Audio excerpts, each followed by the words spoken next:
Hi, this is Robbie with Believe in the Run. And this is Megan with Believe in the Run. And today we're talking about the Nike Nike ZoomX Invincible. Oh, do you have to say that? Yeah. Okay. They make you. All right, go, just do it again. They'll fine us. They'll get the FCC after us. The Nike ZoomX Invincible 3. I think there's a run in there too. Invincible run? Oh, there is, because I was just looking up the stats. And I was like, what is this extra run? Whatever, it's the Invincible. The Invincible 3, Nike Invincible 3. That's what we're talking about.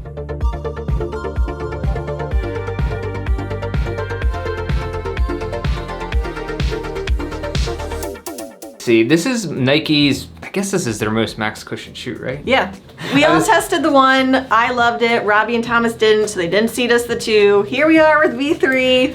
Not much has changed. Do you think they didn't seat us the 2 because we gave it a bad review? I don't know, because I wrote them a great review. I didn't really love the 1 so much, and I don't know if it's Nike's fault. I think it's just because I'm a weak runner.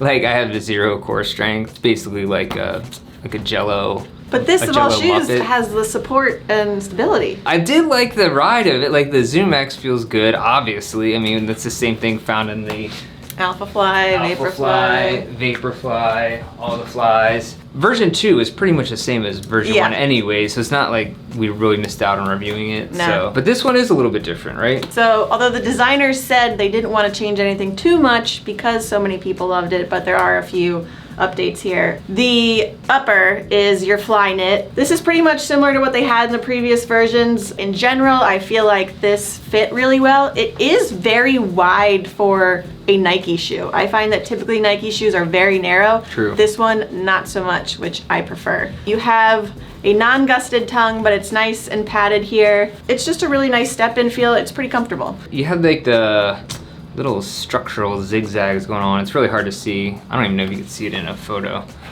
Yeah, that should do it. The upper, yeah, I would say it's not as padded as at least version 1. That was like crazy plush, cushion everywhere. This still has the padded tongue, like you said, not so much in throughout the rest. The heel lift thing, the upper just did not fit me great. Okay, so there's definitely some thing going on here where there's some heel slippage. I noticed just walking around that, you know, my foot was kind of moving. Then when I was out running, I felt like it didn't bother me as much. You felt otherwise. I did like 11-mile run in these yesterday, and I retied it at least 3 times. The whole way up to the top, lacing here, just could not get my foot locked down. And the toe, like the length was fine. Toes were there, right, everything.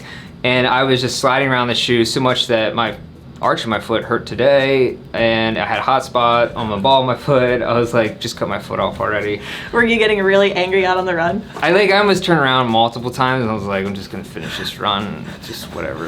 And I'm not the first person to say that. We've seen a ton of comments on our Instagram and other things about people sending them back for that reason. Like, obviously, if it fits you, then that's fine. You're just gonna have to test it out, find out yourself. I definitely felt a little bit of heel slippage, but it was not anything enough to where I wouldn't take this out for another run, or I was cursing out on my run. So moving on to the midsole, outsole here, you have the ZoomX, which, as we mentioned, is the same good stuff that they have in all their race day shoes. So it's light, it's bouncy, and we've got more of it. So this went from a 37mm to a 40mm heel, and then a 31mm in the forefoot, so 9mm drop. I do love the cushion in this. Definitely comfortable, bouncy. Probably one of the bounciest, like, higher stack shoes that you can find, because it's not just soft, it actually gives you that energy return that you want.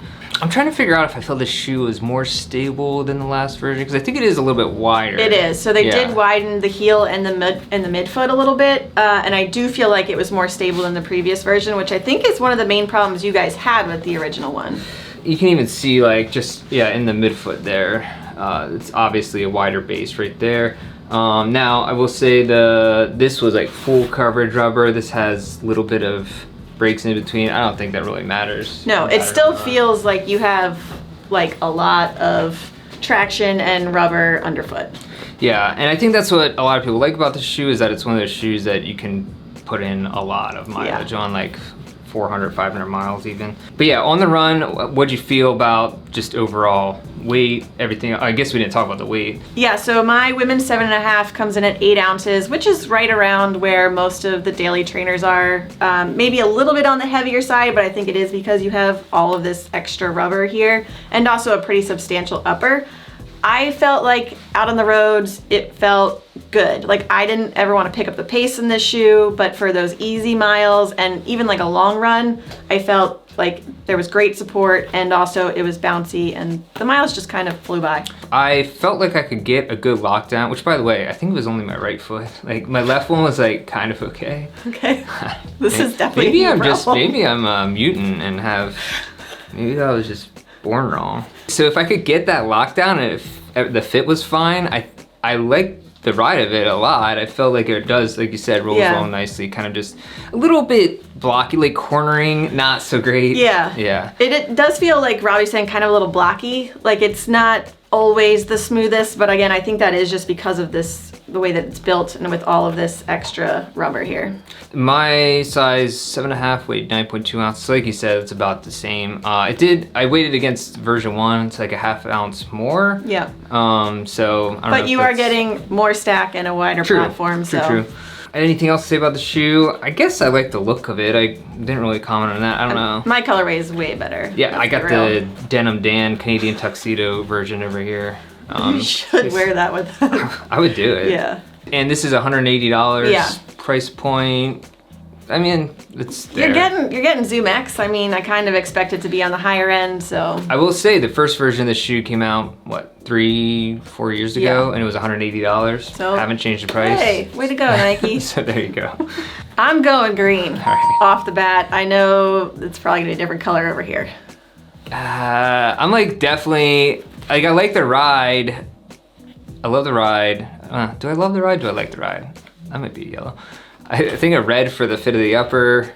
So we'll just, all right, I'm getting a red, I guess. I don't think it's a red shoe. Why does it feel so aggressive? It is aggressive. I think I would give it a yellow. But like the thing is, if you're getting that kind of heel lift, can't lock it down, you're not gonna want to run. Are you gonna lace that back up after the review? No. Okay, that's a red. Yeah, that's a red. All right. For me. For Robbie. I, on the other hand, will definitely put more miles in this. I mean, I like it. It works. I wanted this shoe to work so badly for me because I really do like the ZoomX, the feel, just the max cushion, like long run type shoe, but I don't know, it didn't work for me. That's it. We're kind of mixed here, but go ahead, give it a try if you want to and let us know what you think. Yeah, make sure you follow us on all our social channels, listen to the Drop Running podcast and the Fuel for the Soul podcast. Anything else? We have a new website coming out soon. Yeah. Might even be up by the time this comes out. Let's hope it is. Go check that out. BelieveInTheRun.com. It's fancy AF. Yeah, it's HTML 1.0. Yes. Very doing retro look. All right, thanks for watching. Bye.